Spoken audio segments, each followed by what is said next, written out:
So I do not have one of the best vocabularies ever. It's probably middling at best, honestly. About once a quarter, Ash will stop us in the middle of the podcast and say, "Could you say that again? What did you just say?"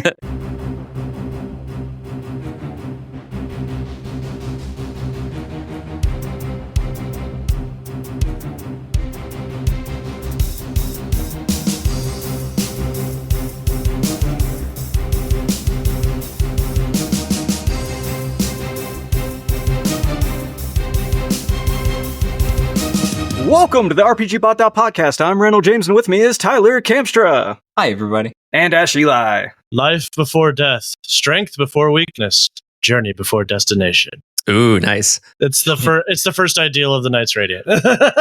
Tyler's looking at me like I'm speaking gibberish. So many questions. Okay, we're going to have to address that before we get started. Okay, but let's keep going, and then we'll come back and we'll address it.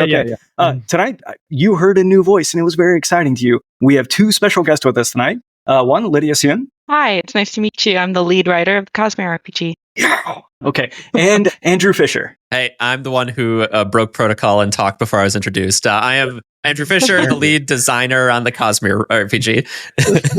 How dare you back me up, Fisher, while Tyler and Randall looked like deers in the headlights at what I was saying. No, I knew what you were saying. I always try to do an on-brand sort of bit for whatever we're discussing that day, just because it's more entertaining. No, don't ruin that for the listeners. They haven't picked up on it yet.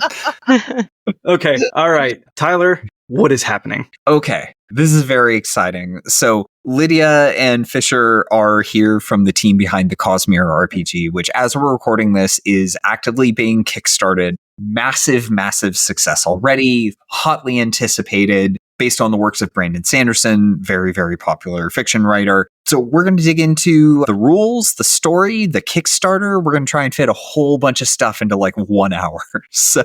And I know what you're thinking, like, oh, you haven't heard? Like, you're a big Brandon Sanderson fan, but you haven't heard they're making a Cosmere TTRPG, and you want to know how to do it right now? Then you're not a Sanderson fan. I don't know what the hell you're doing. Don't say that. Don't say that. Go and hit pause. Go to the show notes. There's a link in the show notes right now. Just, you want it. You're going to get it. Go back it, and then come back and we'll talk about it. All right. So tell folks about our guests. All right. So Andrew Fischer is a game designer at Earthborn Games. His resume has some great stuff on it, a lot of wonderful board games, but this is an RPG podcast, so I'm just going to stare at the RPG stuff. He worked on the core rules for the Fantasy Flight Star Wars game, which is one of my absolute favorite RPGs. So like very excited. Like I'm seeing a lot of things here. Good. He also worked on... He was also the lead designer on some of the Warhammer 40k RPGs when those were still being done by Fantasy Flight, Only War, and 2nd edition of Dark Heresy. Again, I absolutely loved those games. So very excited. He worked on an RPG called End of the World, also from Fantasy Flight. Looks pretty interesting. Go check it out. A lot of board game credits, and currently he is the lead designer on the Cosmere RPG, like he said. Lydia Suen is the narrative designer for Edge Studios, working on Adventures in Rokugan, which, if I have it right, that's the 5e adaptation of Legend of the Five Rings. Is that right, Lydia? Yeah. Okay, cool. I was going to feel very silly if I'd somehow gotten that wrong. And she's also currently the lead writer on the Cosmere RPG. So, like, these are big fantasy franchises with a lot of deep lore. So, like, those are good credits. Like, those are good things to write on. So we're very excited to have both of you on. Ash and Randall are big Sanderson fans. I have not yet taken the plunge, but like the more I dig into this game, the more excited about it I get. So we've got a lot of questions. Maybe start with Mistborn. It's less of a commitment than Stormwater Archive. Nah, that's true. No, just go. Like, just go for it. My wife also reads them, and I told her earlier today, hey, I need you to just lore dump Brandon Sanderson to me for a minute. Why would you do that? That's like, you could talk to someone for like 6 hours and barely scratch the surface of the lore of Roshar. Like, it's out there, man. Right. We're going to take a week off. That's all we're doing. It might actually be faster to read the books. I don't know. Okay. Take a class? You could make an entire class just discussing. Well, I'm getting a setting book for Roshar as part of the Kickstarter, right? Are. Yeah. Okay, do we have a page count on that yet? I think it's like 200 something. I don't know the final page count. Our awesome layout graphic designers working on it right now, but it's a pretty good sized book, I will say that. Like, it is the very organized lore dump that is ready to go, easy for you to sort through, and it's bite-sized, when you need it to be, and then has a lot more information when you want that. Yeah, the discussion that sounds like exactly what I need. Yeah, the discussion I've seen online is that it's like something that Stormlight Archive fans have been asking for a while, which is like a coffee table book that's just a digestible breakdown of the lore, the different Knights Radiant stuff, which sounds good for even non-tabletop RPG fans. Yeah, the problem with I don't know if it's a problem, but the situation with the lore from the Stormlight Archive is that it is so robust that even after you've read all of the books freshly, if somebody asks you like what all of the names of the Unmade are, you probably aren't going to know them all. Like, if somebody asks you like what the 2 surges of each order of the Knights Radiant are, you might not remember that off the top of your head. So it's a very expansive IP, and just like reading the books alone once may not quite do that for you. So it's super helpful to have a resource like the World Guide.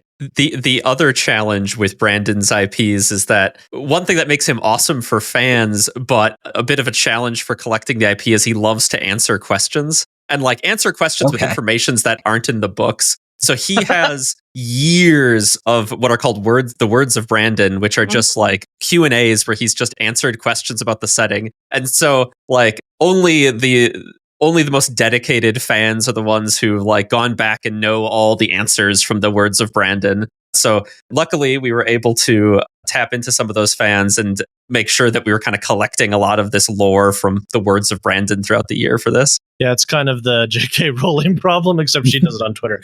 But yeah, the other thing that I've noticed that's really hard to explain to people who don't know the Stormlight Archive is like so many things have like so much baggage attached to them, and like other things feed into other things because it's such a really interconnected world. It's like if someone were to ask you, tell me about the Parshendi, be like, there's so much I can. I can spend an entire day just talking about this.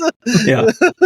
So maybe now is a good time to say it. I think we're mostly going to do the spoiler free-ish for the books. Like, we're not going to do any huge giant spoilers for the book. So if you're a person, like Tyler, who is committed, Tyler, looking at you, to eventually reading the books, this should be safe. You're going to be able to get through. That being said, you may hear some things, and then after reading all the way through the books, if you come and listen to the podcast again, you'll be like, oh, okay, you said a thing. It's going to be great.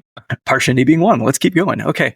So let's do this. Let's talk about maybe the state of the Kickstarter. So it's going okay, right? You feel like you're gonna make it? It's all right. I think casual 8 mil, no big deal. Oh, it's blown us away. It's been awesome. When I first started RPGBOT like 11 years ago at this point, I backed the first Reaper Bones Miniatures Kickstarter, which at the time shattered every RPG Kickstarter record with like $150,000. And like now this. Yeah, I looked this up. I checked. So the previous first day funding record for TTRPGs was Avatar Legends. They did 1.1 million, almost 4 times that. Like, you guys did almost 4 times that on day one. I will say, so Avatar's day one is a little deceptive. It gained a lot of momentum. And so like, if you look at a lot of Kickstarter funding curves, they often like day one makes up 30 to 40% of their total funding across the entire campaign. Avatar actually maintained that like momentum of funding through days like 3 and 4, up to days 3 and 4, as like it was gaining steam and like people were finding out about it. And so its day one at 1 million is actually a little deceptive because of that like kind of longer curve at the start. So like its start deserves to be at like a 3 million at least, probably. I buy that. Yeah. For what it finally earned in the end. But for clarity, this hit 4 million on its first day. Yeah. Cosmere RPG hit 4 million on its first day. Your original asking was $250,000. Yeah. I mean, you got to put a number down, right? Yeah. Okay. And then at the time of this recording, it's at 8.4 million. And yeah, Tyler, do you want to go and tell them what the record right now is? Record is, again, Avatar Legends at 9.1. And what, you guys have 10, 11 days left? 11 days as of today. 11 days left, and currently they're at $8,425,420. I don't know what to do with those last couple numbers. Make it 421, folks. Yeah, it's kind of funny because on the first day of the Kickstarter, we had the whole team get together that morning and just kind of like do a meeting together because it was sentimental. And we were all expecting to be on this call for like 30 minutes. Like some of us, depending on time zone, had just woken up, and then it just blew us away. Like seeing that number soar up, it was just wild. Like we ended up staying on that call. Like we hit 1 million, and that was wild. And so it was just, a really emotional, cool moment to see all of our hard work like taking off. God, that feels good. Well, I mean, it's tremendous. And, we'll get to it as we start talking about the game, but also there's a lot of pressure. There's a huge fan base for this content, both from like Brandon Sanderson, readers, those fans, and the TTRPG space is also really excited for this. And of course, there's a huge overlap there, but kind of that total Venn diagram of all of these fans are ecstatic to see the product that you're going to put out. No pressure. I mean, a little, but it's why you sign up to work on an IP like this, though, right? Yeah, we've been feeling the pressure for a year and a half. Don't worry. You knew there were fans. You were well aware there were fans. All right, I think the really cool thing too is that we're all pretty big Stormlight fans, like the entire team is, and so we hold ourselves to a really high standard. And so that's been really nice to have that throughout the process of designing this, because we know that we've made a really good game because it had to be good for us to be willing to put our names on it. And like this is kind of, the IP is a really big deal to a lot of people. It's a really big deal to us. We take that super seriously. And so it's nice because it is a lot of pressure, but at the same time, we're not really feeling the pressure in like a suffocating way. It's kind of like a lot of like joy and excitement for everybody else to get their hands on it, because we kind of obsessed over like every aspect of this for a year and a half. So, and like some of us 2 years. And so luckily, like we feel pretty confident in the state that it's in and have just really put everything we have into it. Awesome. So folks can go to DriveThruRPG right now. They can get a preview a lot of the content. One thing I'll call out, you can also get a digital copy of the Chasm Feed magazine. Fischer, you wrote an article for that magazine that kind of has these 9 bullet points, which were the design vision for the Cosmere RPG. I think in the document it's saying the Stormlight RPG. I want to just run through that bullet list right quick before we really start talking about the content. And each of these has a breakout in the article, so you can go, oh, we're holding it up. You just got a physical copy? There were physical copies at Gen Con. Oh, I looked right past them. Shame on me. Okay. So if you want to, folks at home, go pick that up on DriveThru if you didn't happen to get a physical copy at Gen Con, and you can read through a conversation for each of these 9 bullets I'm about to give you. But real quick, 1, keep it canonical. 2, balance uniqueness and familiarity. 3, balance narrative and crunch. 4, tie character development to game mechanics. 5, balance combat and non-combat encounters. 6, balance radiant and mundane characters. 7, tell new stories. 8, publish beautiful books. 9, create a game that endures. That's all you're trying to do. Yeah. No, small order. I mean, some of those are very, it's very like our core pillars, it's very like core values kind of thing. But I mean, I think the article, I kind of follow it with, these did really guide development as we went, especially like you heard a few different balances in there. And that was really important to us, was like this game needed to bridge so many gaps and needed to appeal to a very broad audience. And so we were trying to kind of, whereas some games kind of swing for one end of the spectrum or another, we were kind of trying to create something that served both sides of things, especially that narrative and crunch dynamic and that like familiarity to the large RPG player base that already exists while bringing in some uniqueness that makes it feel fresh and Cosmere-y. So these guided a ton of our conversations as we went.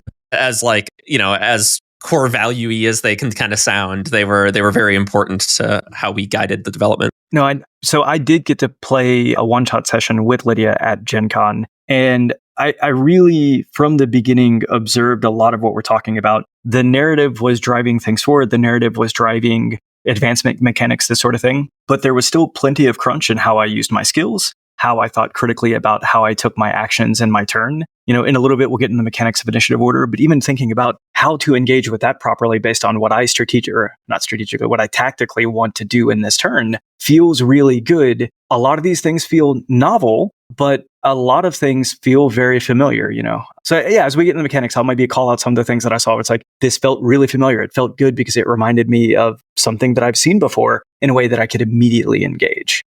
Maybe before we start talking about mechanics, I feel like we talked a little bit about the challenge of turning the world of Sanderson's novels into an RPG. I want to acknowledge, long-time readers of his will have always noticed the magic systems are built beautifully to have mechanics to back them in world. So what was it like to take the magic systems from the novels and bring it into an RPG that we could play? Well, yeah, I mean, it's pretty fun. Like you said, they're already kind of gamified. So when you're reading, you can kind of imagine the system it will fit into. So in that way, it can be very easy. But interestingly, it has its own set of challenges because it's already so codified. When something's really vague, like, one of my other big credits is Star Wars, like the Force, right? We have some rules, and there's lots of other games that have gamified the Force, but it's like this kind of nebulous, magical thing. And so because of that, you're almost free to represent it however your game systems need it to be represented. But with the Cosmere, it's all codified, right? Brandon has a system, and like all of these different systems across all these different planets work on these very clear rules. So you better make sure that your core rules are in sync with that. Or when you try to kind of connect these together, right? Like you're going to have problems. And so it's kind of an interesting challenge because you can't just do like a bottom-up mechanical design and hope it connects with the lore when you get there. Instead, you need to make sure that you're looking ahead at all the connections you're going to have from Brandon's different lore and making sure that the core systems you're building are like growing to connect up with those connections. And this is something that is very doable, but does require, I think we had a big team with a lot of experience from a lot of different games that vary all the way from the crunchiness of Pathfinder 2nd edition all the way to far more narrative games. And that experience helped us a lot. Being able to both start at the basics and look ahead at the same time requires people who have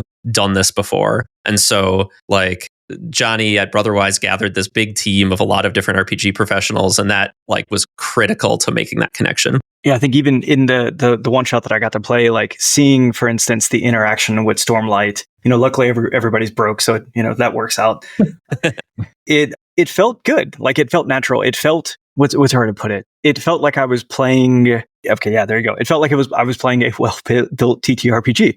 Sitting down with a pre-gen character and going through it, but everything fit in the world for all the experience that I got to have. So that's where I'm so stoked to see more content. Even getting into Demiplane and starting to see some of the character options that are available at Demiplane to read through, what it's going to look like. Yeah, I'm stoked. I guess let's go ahead and get into it. Let's actually start talking about mechanics. So you talked about the range of everything from the crunch of Pathfinder 2 to narrative. Where do you feel like you've landed with this game? Oh, that's been a point of some discussion. Our lead editor, Laura, and I both kind of feel like we're just south of D&D and Crunch. I think a lot of our audience in reception thinks we're just north of D&D and Crunch. We're definitely south of Pathfinder 2e, I'd say. Yeah, that's because that one, I love the game, but it's crunchy.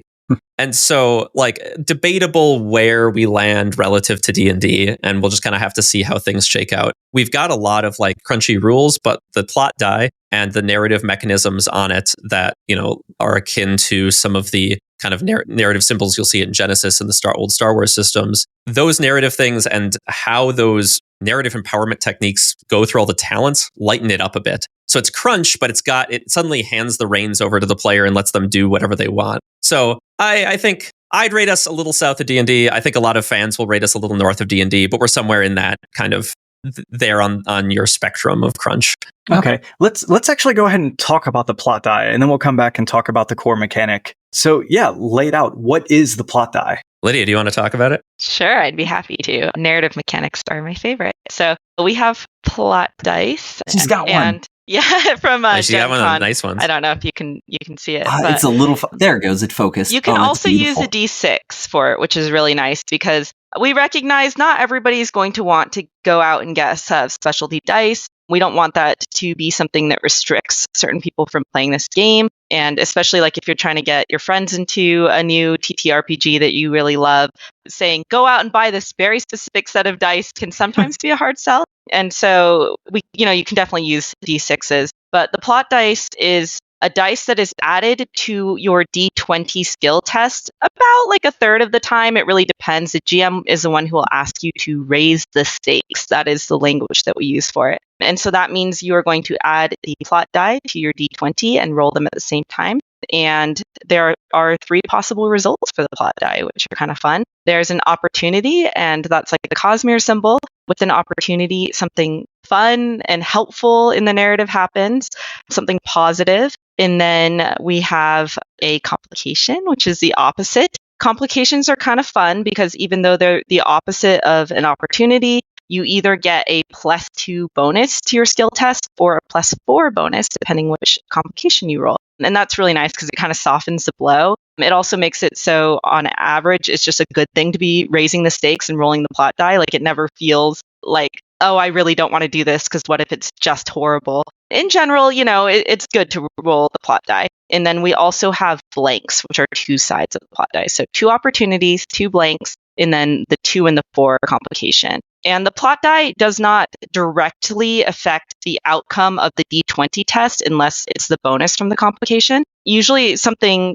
kind of like peripheral to whatever is happening in that test will occur with the plot die. And it's an opportunity for the GM and the players to kind of all, pivot the story a little bit if they want to, or work a new element in that everybody's really excited about. It always feels really exciting to roll the plot die because something juicy is going to happen either way. And I think like a lot of fans of Brandon Sanderson's writing, they want a lot of interesting things to be happening. It's like that's what we get in the books, like lots of interesting good things, lots of interesting bad things, and sometimes a few like mundane things that are really interesting that are going to come up later. And so the plot die replicates that sort of storytelling experience in the RPG, which is really fun. But yeah, so far folks have really loved this, and there are different ways in the mechanics that the plot die can influence like the mechanics directly in a way that's not just narrative. So for folks who are like, it's the end of a long day, I don't know that the storytelling part of my brain's super engaged,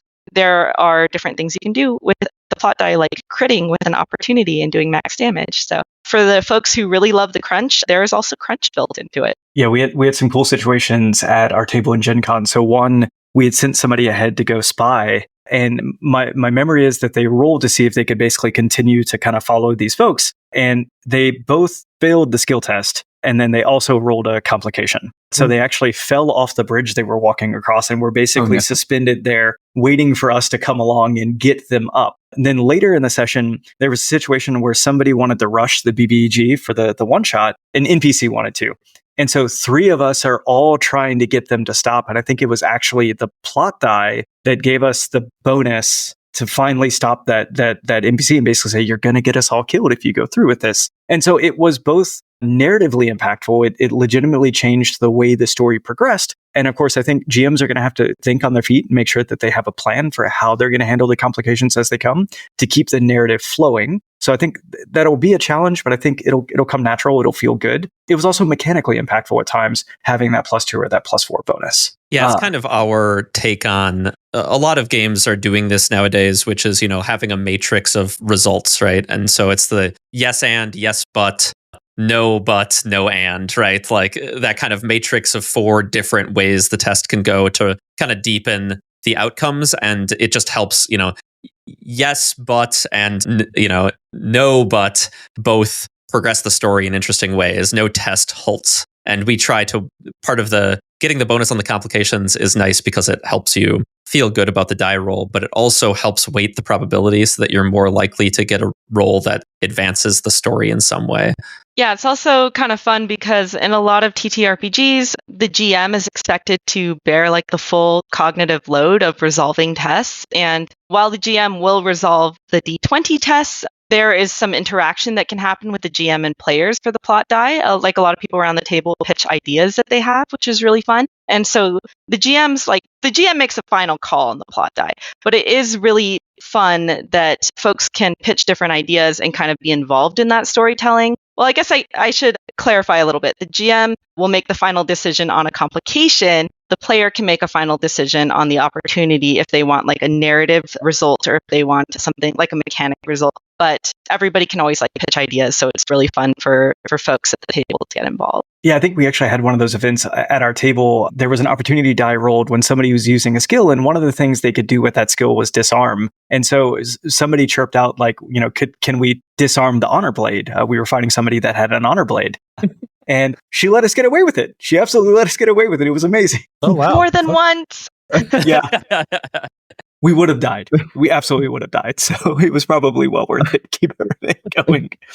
No, the plot die is really cool. I think it's a really cool mechanic, but it is built on top of a core mechanic that's going to feel familiar to folks. Let's go and talk through it. How do I do a skill test in the Cosmere RPG? Well, this one's going to sound familiar to a lot of role players out there. You're going to take a d20 and roll it and add a skill modifier and compare it to a target number. So that core of the game is going to seem very familiar, but around that core, like that kind of helps a broad audience of RPG players kind of feel comfortable stepping into this game. Past that is when we start, doing some more unique things. A lot of those target numbers are going to be set by defenses derived from your stats. So we're usually rolling against these kind of defense numbers on different characters. You have a physical, a cognitive, and a spiritual defense. The plot die adds these narrative layers, and then kind of all our mechanics from there are built on kind of build in ways that lead the game away from your kind of traditional D20 stuff. So that's our foundation. But from there, we really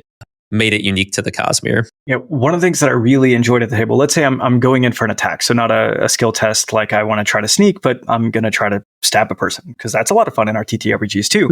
We roll all our dice at once. So I'll pick up my D20. If I'll pick up the appropriate damage die, and I might say like, it's really important to me that I make that hit. I want to raise the stakes here, in which case, with GM permission, I'm actually going to add the opportunity die as well. And I'm going to roll them all at once. What was really cool with this is if I have advantage, folks coming from, or an advantage, I think is the language we're going to use. If folks are coming from D&D, you're used to, I roll 2 D20s. Instead, with an advantage, I get to choose which die I add an extra die for. So if I want to roll 2 opportunity dies, I could do that. If I want to roll 2 damage die and be confident that I'm going to hit with the D20, I can do that too. But I don't roll the D20 and then afterwards make the decision to double the damage. I pick it ahead of time and I'm gambling and I'm going to roll for it. If I'm rolling with disadvantage, my GM is going to tell me which die is going to be added. It also, rolling all the dice together enables us to do some interesting decision making around like attack rolls, especially. I might be jumping the gun on talking about this, but one of our mechanics is that when you attack, you can graze. If you miss, you can choose to spend a little bit of focus, your cognitive resource to graze.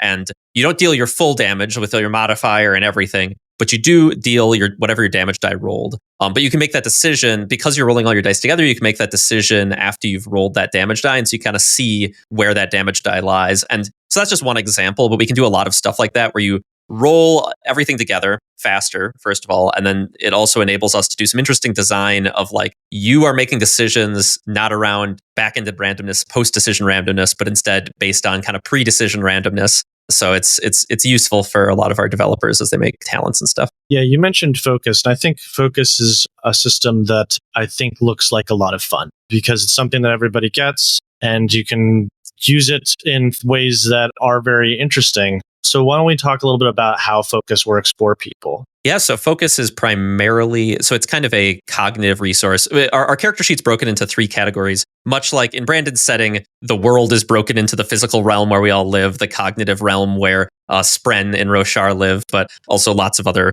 things. And then the spiritual realm where basically gods and ideas live. And so we broke the character into these 3 categories of your physical self, your cognitive self, and your spiritual self. And so each of these has 2 of your stats. Each of these also has a resource. So physical is health, spiritual is investiture, which for those of you not initiated is like the magic of the setting. And then finally, cognitive has focus. So this is your mental resource. This is what you use to fuel a lot of your abilities, non-magical abilities. It also enables us to play around with things like conversations in a slightly more kind of gamified way. So conversations and social scenes can interact with your focus as well. And so, a conversation leading into a combat can have mechanical impacts in addition to the storytelling ones. Now, looking at the mechanics in the beta, mechanics are the part that I understand. So bear with me. The focus pool seems like a very limited resource that lets you do some cool stuff, but you can also recharge it during combat by essentially skipping an action to just, here's your die, get some of your points back. So with the focus doing things like letting you graze, or I assume activating other abilities, how quickly are players getting and spending focus in the game? Is this going to be I'm always starved? Is this going to be D&D monk situation where you're always out of points and you're always sad? How deep is the pool here, I guess? It's pretty shallow. We tried to keep all of our resource pools. Health is a little deeper, but our focus and investiture are pretty small. We wanted to keep them digestible, and we wanted to keep you making interesting decisions around them. Exactly how starved you feel for it kind of depends on the path you follow, which your character's build basically. Mm-hmm. Some are going to be a lot more focus hungry. A lot of our reactions in combat and special actions like attacking with a weapon in your your offhand, as well as certain talents, very focus hungry and use a lot. And those characters are probably going to want to get talents that upgrade their focus or up their willpower so their focus gets higher, or find other ways to recharge it. But some other characters just, engage, spend focus on occasion when it's helpful to them, but are generally have a buffer. So it kind of depends on your build, exactly how starved you will be for that resource. Yeah, I burned mine as hot as I possibly could because I was essentially playing support and giving out capability to everybody else. So we were heading into the last boss, and it's I think I started with something like 6. I had 1 going in, and it felt good though. I also didn't feel helpless only having 1 left. And in fact, I think I might have even finished the session still holding on to that 1. So at least for the pre-gen that I was playing, it felt good to use it. It didn't feel bad when I didn't have it anymore because my character still worked.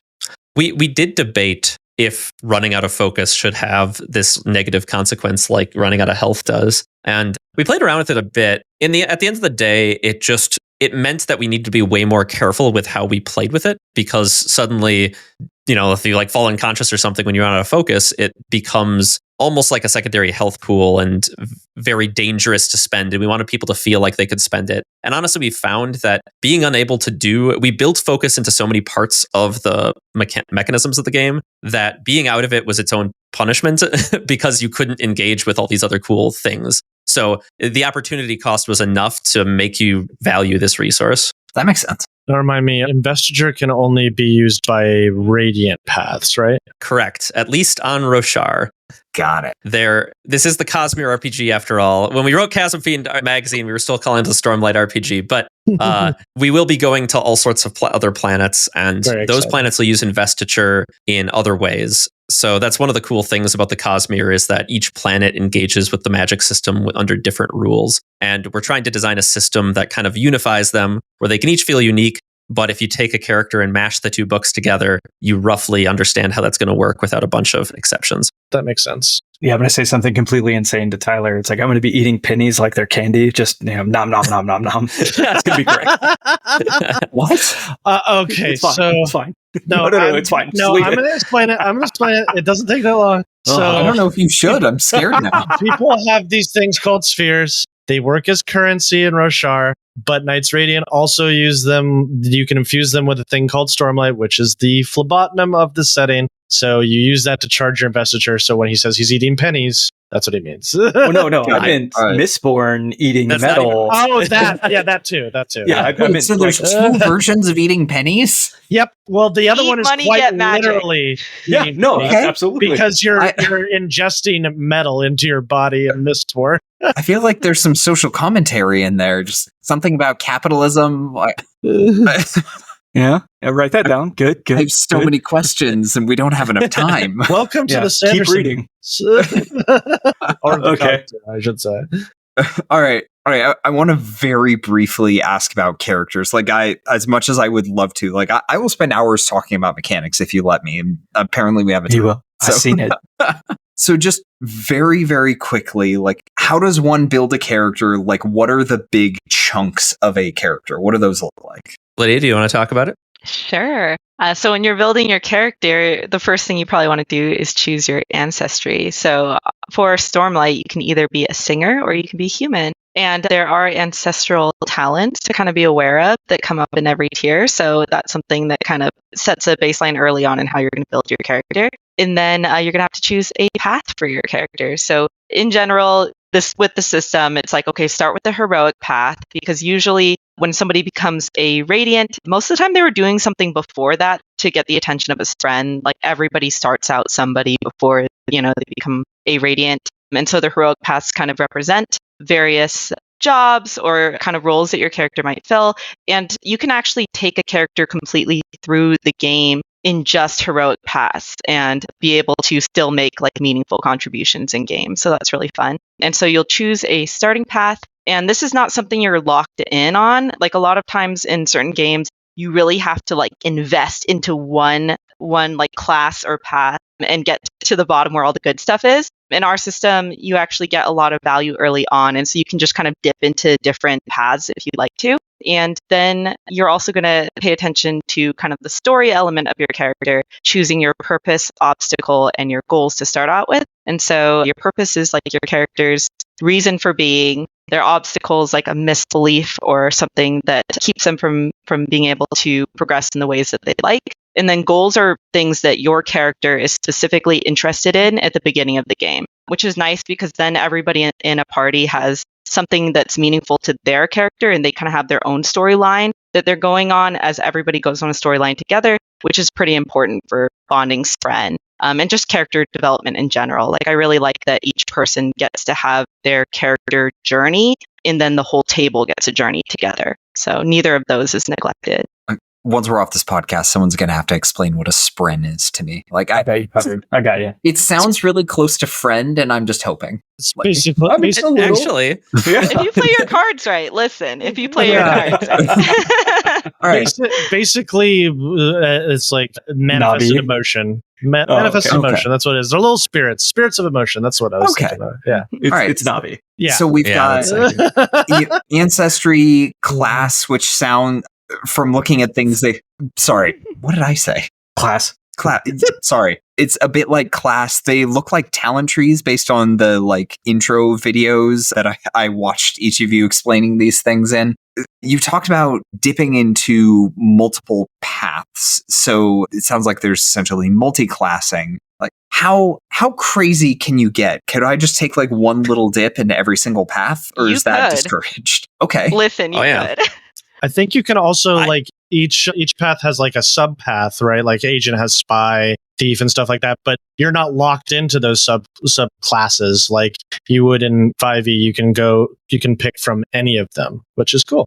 Yep. So you can go completely wild, and you could pick one from every single path, and so you could pick one from every single path. I don't know if that character would be very good, but you could do it. Be fun. The cost here, so we messed around with it. For those of you who have played FFG Star Wars, we had kind of talent trees and you could pick up different ones, but we had kind of this more granular experience spending system, and we put a tax on additional trees you acquired. And here we kind of played around with similar ideas with these talent trees. A little less granular, we just have levels and you spend a level to buy a talent out of this tree, and that unlocks more talents. We messed around with doing some kind of tax on going to other trees, but at the end of the day, we found we just didn't need it. We have, as I talked about with Focus, opportunity cost is a balancing mechanism in itself. So we tier the trees such that the more powerful talents and the more specialized, unique talents to a given specialty are at the bottom of trees. And so, you can spread out and kind of combo things, which can be very powerful in itself.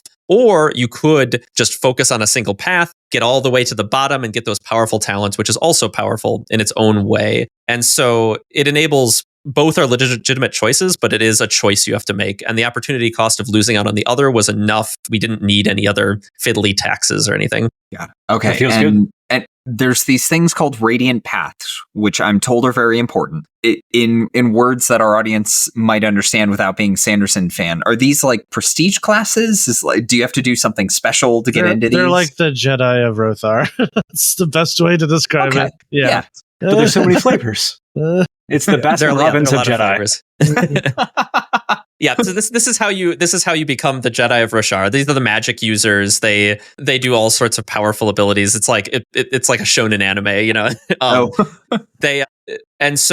But to progress in these, you've got to take these steps. You have to work with a spren, one of your spren friend, and swear these oaths and follow these ideals to progress your magic. And so, much like any of our other heroic paths, you can follow any radiant path in theory, but each order has different kind of spren in alignment with it that you have to befriend and follow the ideals of to get deeper into that magic. So usually, in addition to your heroic paths, you'll be following a single radiant path. As Lydia said, if you choose to, you don't have to. Some characters in the books and some characters in the RPG just choose not to be a magic user at all. So to make sure that I understand, I can go down my heroic path. I can go down my radiant path. Is it again a situation where it's opportunity cost is what's balancing diving really deep in the heroic path versus making investments in the radiant path? Exactly. Every level, you get to choose a single talent from whatever tree you want. So you can either go down that radiant path with those choices, or you can go down a heroic. And that's always the choice you're going to be making. And that's going to be a big balancing factor, not only here on Roshar, but in a lot of the other settings.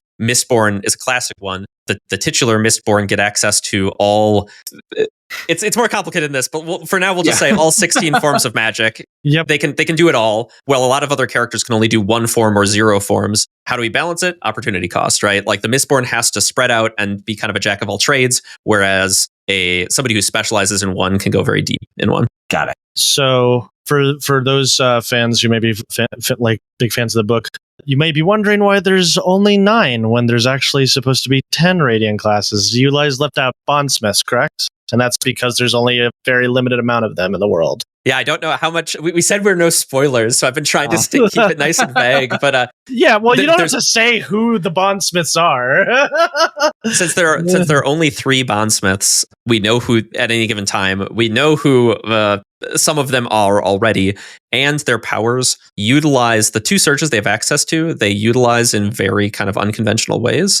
We made the decision to not cover them here. So you can play 9 Radiant Orders. All 10 surges are represented across those 9. But for bondsmiths, you unfortunately not available to you in this rulebook, at least. No, I think that was probably a good choice. Bondsmiths are maybe a bit OP. All right. So let's jump very, very briefly to combat. So the way Randall explained things to me and what I gathered from the book. So slow turns, fast turns, side initiative, fast players first, then fast adversaries, slow players, slow adversaries, 2 actions for fast turns, 3 actions for slow turns. So and looking at the symbols used in the book, I see a little bit of Pathfinder 2nd edition in there. So some things take multiple actions, like striking takes 1 as an example. There's a diverse menu of things that you can do in combat. I did notice the hit point values look fairly low, like low double digits. How frail are characters in this game? I don't know how super heroic everyone is stabbed and fine in Sanderson's work, but what does this look like? I think the HP is pretty low,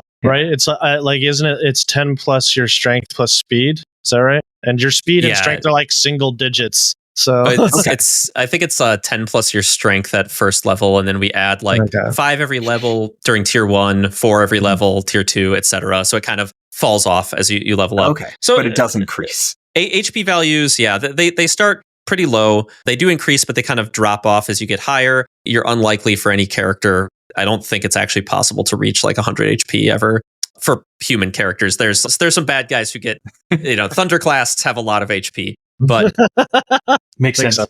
Yeah, we wanted to keep combat fairly punchy, and just fast. So damage numbers are a little higher, HP values are a little lower than numbers you might expect from equivalent games.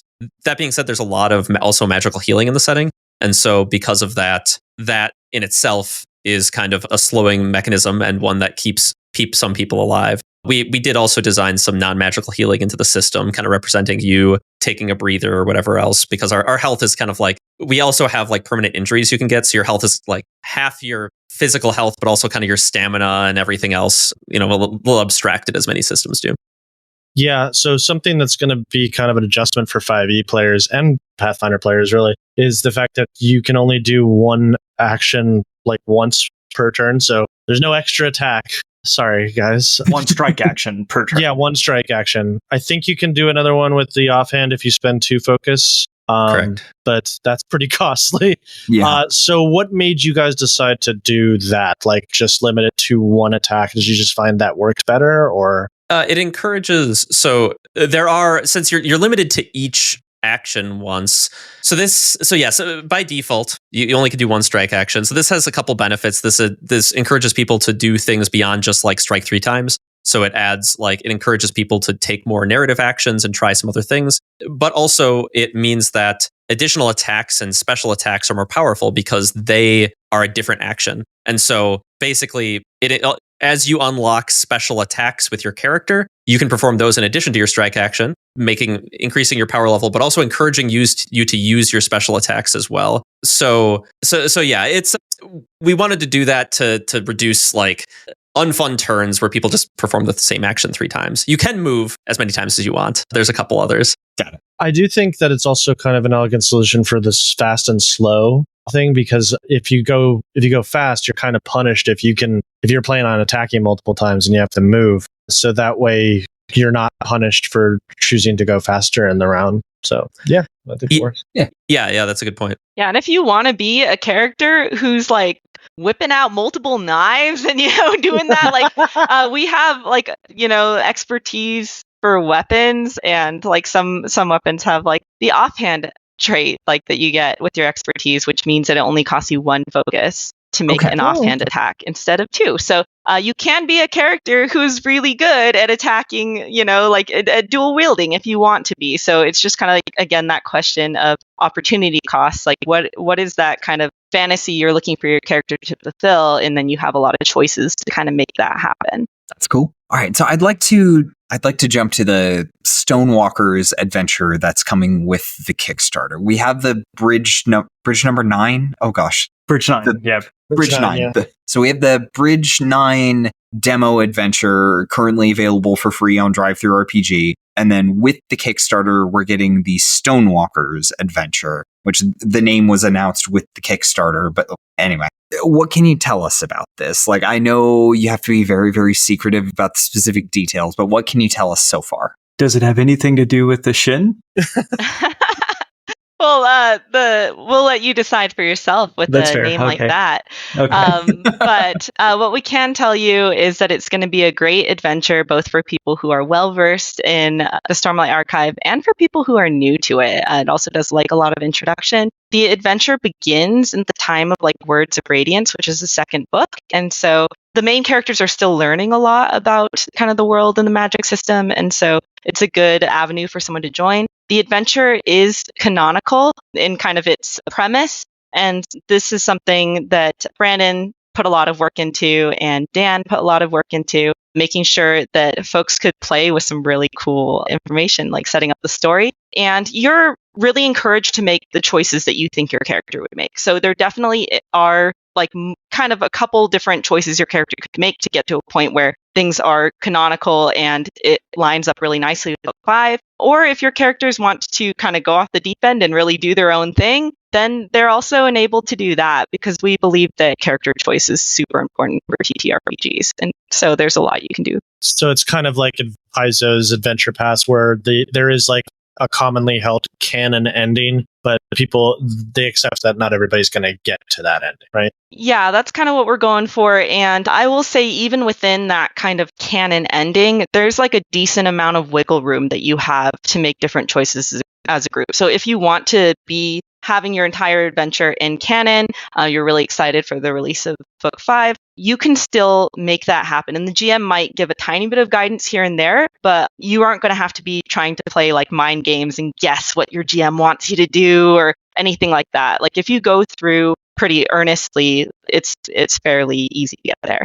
Yeah, we give some goalposts of like, here are the things you'll need to happen for this to be canonical. We don't necessarily need it to everything to result in exactly one way for it to be like the canonical ending. We just need certain puzzle pieces in place that Brandon knew he wanted in place for book 5. So it's like, and we kind of give that the GM guidance on like, here are the things that need to happen for this to align with the books. But a lot of the stuff is unique to the adventure and, like isn't going to directly hook into book 5. And those things are left a lot more open. I think you'll see those who play Bridge 9 will see that it's a pretty railroaded adventure. It's like very, it's at times it's almost literally on rails because you're in a chasm or a chasm.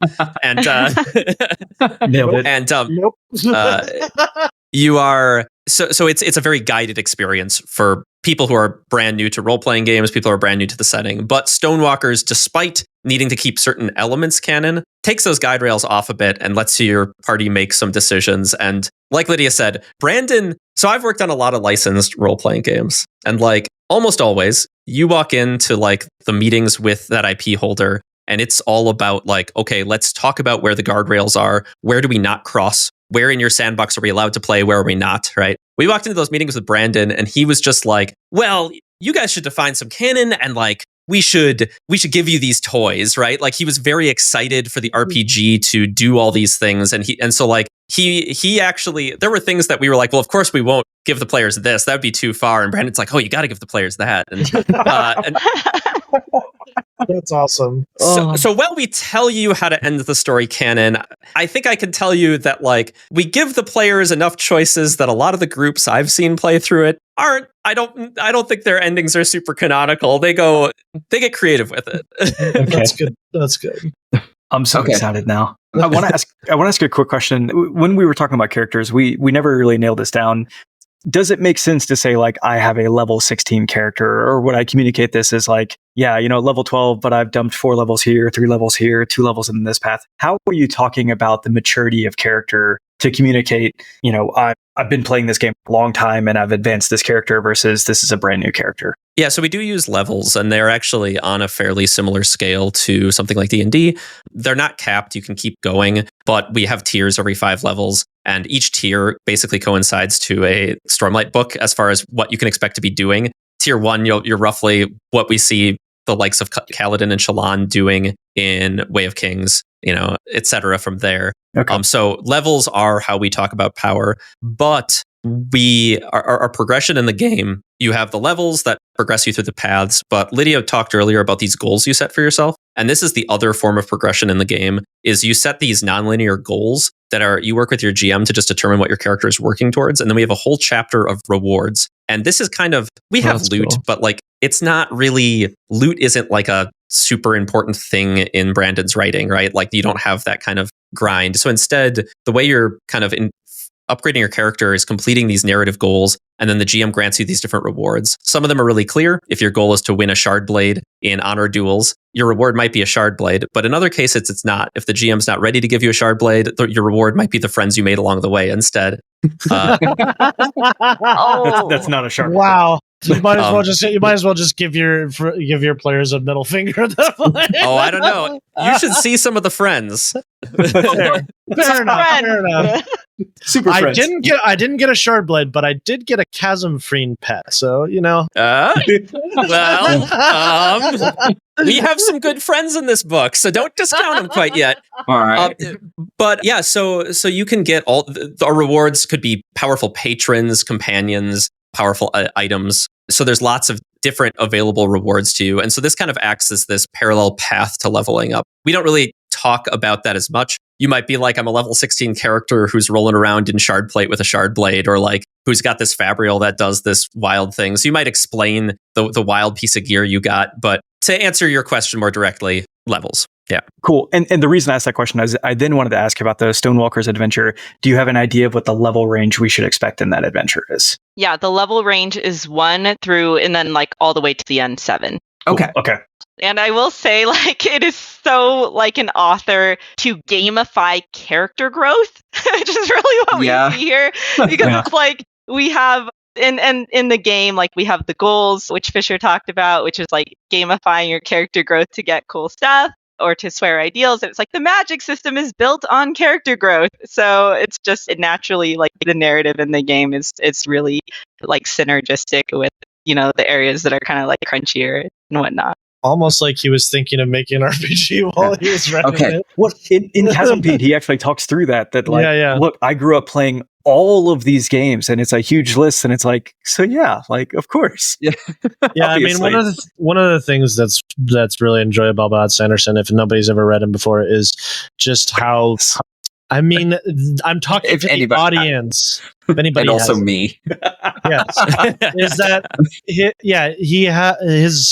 his magic systems are so satisfying. Like they all have really tight rules that make sense. Like we talked about at the beginning, where the force is kind of nebulous. It can do whatever the author wants it to. Yeah. Sanderson has these very hard and fast rules that don't break; they just bend, which is something that's really cool. We're gonna go to Elantris. We're gonna go visit Tress. It's gonna be great. Right. I believe you guys you are planning to release the Mistborn stuff in 2026. Is that correct? Correct. That is the current plan. Stormlight was kind of our first one. That one's pretty far along. It's in that open beta right now. Mistborn is still pretty early. We're in like kind of early alpha testing right now with that material. So yeah, to just wrap this up, Kickstarter as of recording is still up. I believe there's 11 days left to go. So if you haven't signed up, but you want to, hopefully there's still time by the time this episode goes out. Find the link in the description. Go do it. Go do it. Do it now. And then as far as like timeline goes, when can people expect to get the first books in their hands, like this for the Stormlight Archive? What if do you remember what we said, Lydia? I think we're saying like Q3 of 2025. Whatever the Kickstarter says will be like what's most accurate. But yeah, we're working hard over here. We're hustling. Everything's going according to plan. So just I think mid next year was kind of our rough plan. I don't think Johnny will get mad at us for saying that.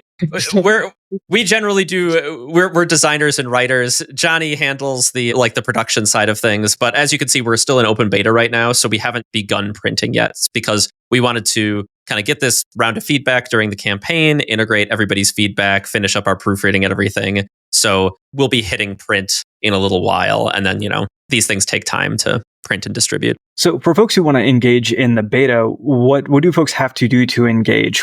How are you taking that feedback? Oh, good question. Yeah, so you can go check out the beta right now on DriveThruRPG is where you can find all our PDFs. Additionally, we have that just gets you some pre-built characters in the core beta rules. From there, if you want to build more deep character options, we have a bunch of our character build options up on Demiplane, and you can go there and use their character builder tool to check out a bit more. We also have integration with Roll20, so we have some of this material there for you to use on your virtual tabletop. Awesome. And then to give us feedback, you can go to the Brotherwise Games website. We have two different feedback forms there. One's just a bug report, and the other one's a session report where you can tell us about your play session. Awesome. And so we'll put links in the show notes to that as well. I will say for the Demiplane setup, you don't have to have an account with Demiplane, or you don't have to have, let's say, a paid account. I think some folks are like, oh, I don't want to go sign up for another thing. Go sign up for a free account. You can immediately gain access to the character creation, and you can start building characters for the Cosmere RPG right now. And it's pretty slick. Demiplane's tools are pretty good. They've been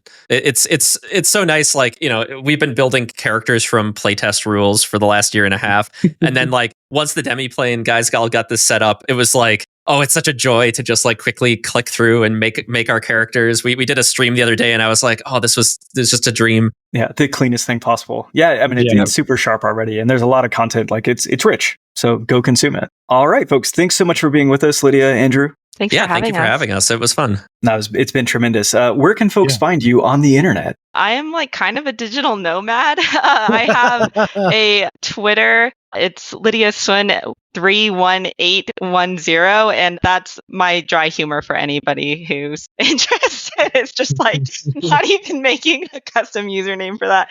But yeah, I'm a digital nomad, so I'm mostly on Twitter or Discord. For me, you can find me on basically any social media under @AFischerGames. I also have my website, andrewfischergames.com. I also work at, as you mentioned at the beginning, I work at a game studio called Earthborn Games. You can check us out.